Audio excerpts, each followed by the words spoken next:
So for the next step, you need two people. One of you will hold the kite up, the other one will go in the harness and will try to launch it. Oh no, move right, move left, launch.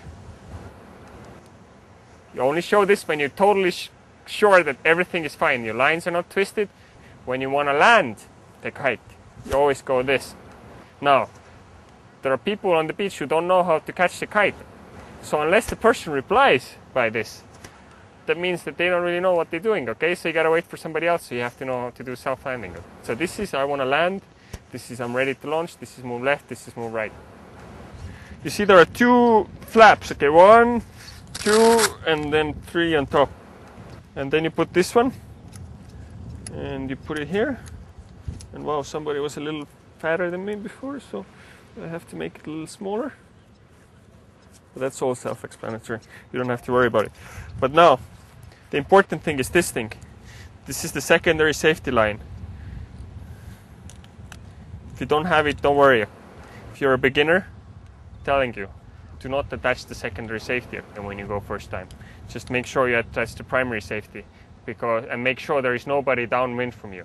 So if I'm standing here, I gotta make sure there is nobody downwind from me, and then don't attach the secondary safety, because the secondary safety, if something goes wrong, it doesn't release automatically and you'll get dragged. Make sure your hook it's tight, because if it's not tight,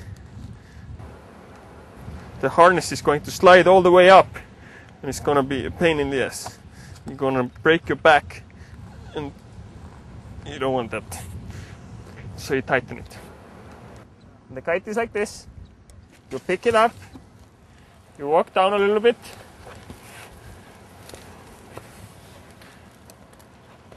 and then you hold it like this. Come and hold it for me. This is called the chicken loop. So you put it under on your hook, and then this loop thing goes through it like this. And now it's attached. Now, the important thing is you have a safety release here. It's the red bar.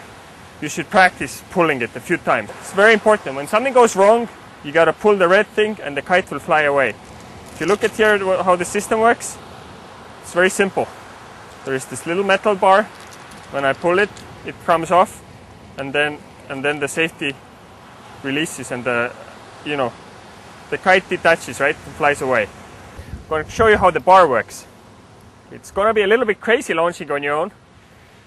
Much easier if you have two harnesses, somebody launches it for you, and then you practice with them. But if there is just one harness and one person, you got to do it yourself, and it's going to be difficult. However, the bar works like this: minimum power, maximum power, right, left. So normally you keep it in the middle, not in the minimum power, not in the maximum power. You keep it in the middle and just turn it left and right, left and right. If you feel it starts pulling you too much, you gotta push forward. Practice that thing, think about it. Flying, flying, flying, suddenly the wind increases, you start flying, you go push forward. You don't pull and hold on to it as much as you can. You gotta push forward. You can even let go of the bar and it pushes forward automatically if you're in trouble. Now, you let go of the bar and you're still like flying in the air or something like that. You gotta pull the red bar. Now we have Mala launching me.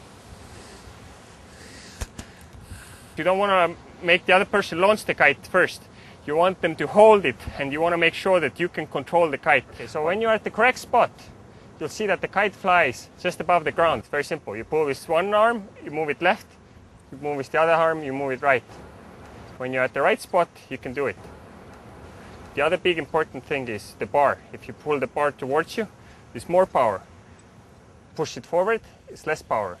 The problem is when you launch and you have a bow kite, if you pull it too much towards you, the kite is going to fall on its back. If you push it too much away from you, you see the kite is going to fall on its leading edge. You have to do two things at the same time.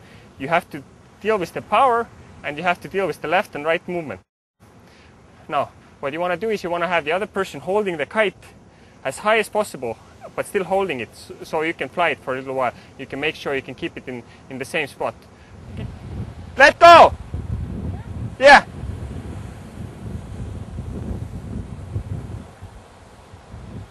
That's fine. That's fine. Yeah. Okay, so you gotta be able to hold it there. The kite. You see, it's not that easy.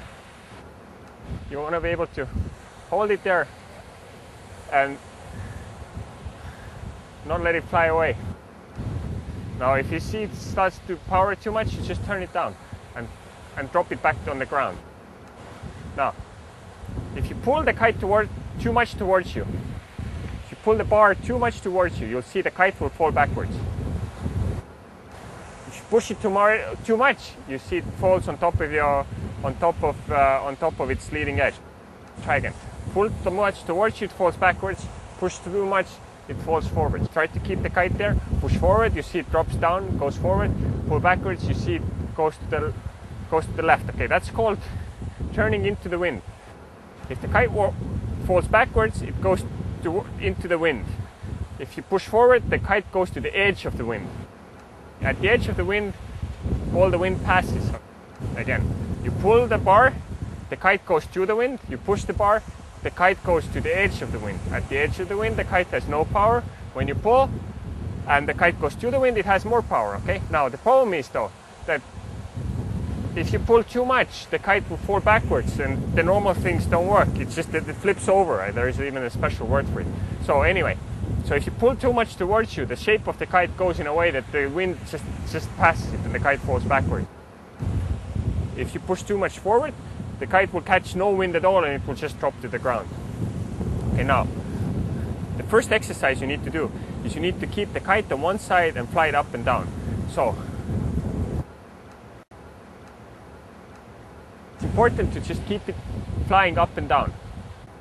What you must absolutely not do is let the kite fly to the other side like this. This is a very bad mistake. You see, I'm just starting to fly up. So you just want to keep the kite on one side and fly it up and down. Fly it up and down until you're comfortable. This is keeping the kite at 2 o'clock. This is keeping the kite at like 4 o'clock or something. You want to fly the kite between 1 o'clock and 4 o'clock. Really nice and slowly, and make sure you don't let it go through the middle for now. Okay, once you're comfortable with flying it there, you want to do a turn. So you have to take it through the middle, but very slowly. You see, when you move the kite slowly through the middle, the kite will be straight above you. And it's fine, it doesn't pull that much. However, if you make a mistake and you turn the kite too much and too fast through the middle, it's going to be lower. It's going to catch all the wind and you're going to fly like crazy. The whole idea of kite surfing is you want to keep the kite flying so that it's in the wind and generating power. If you let the kite fly on its own, it fly to the edge of the window and generate no power. When you move it up and down, you can actually make it be in the power zone and generate power. Now, what I'm doing right now is kind of dangerous because I'm on the beach. You should be doing it in the shallow water, so when you fall, you're gonna be fine. Let's say something happens now, I make a mistake and it goes that way. Too much power, I let go of the bar. Here is the adjustment. It's for the center lines. If you pull it towards you, it makes the center line shorter.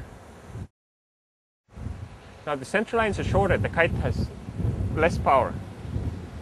Back lines longer means the same as center line shorter.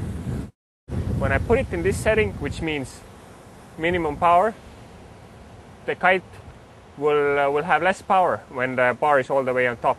So when I make a mistake, I can just let go and it's not going to be that bad. The last step is landing. What you gotta do is you gotta show this. And if you do that, somebody will come and catch you. Now you gotta get the kite down towards them. Last and but not least, when you put the lines together, you have to make them in a figure 8, okay? Otherwise they're going to get twisted. Figure 8, like this. You don't wrap them around like this. You gotta go underneath in figure 8 pattern.